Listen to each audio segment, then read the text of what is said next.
So we're going to look at the brain. And when I look at the brain, I see it as a piece of cake.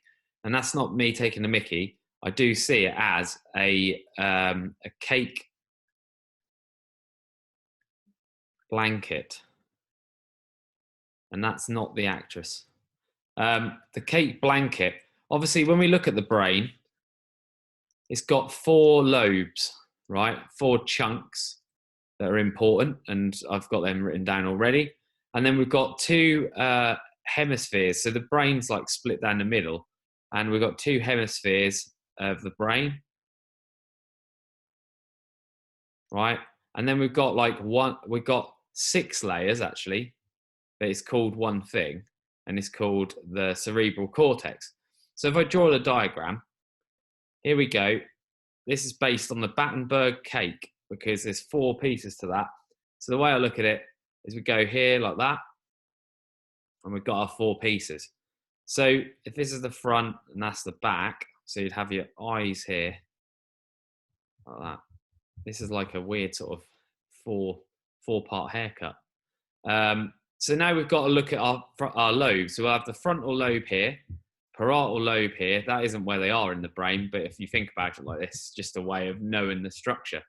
Temporal lobe, and the one I can't pronounce is something to do with occipital, something like that. So we have those 4 lobes, and then the brain's obviously cut into 2 hemispheres. So you could put it wherever you want. I'll go down here, I think.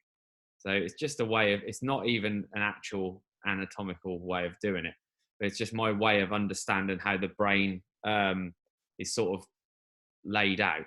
And then what we do is we go to here and we go, oh, these 6 layers that go over the top of the brain, they're all different layers. There's 1, there's 2, there's 3, there's 4, there's 5, and there's 6.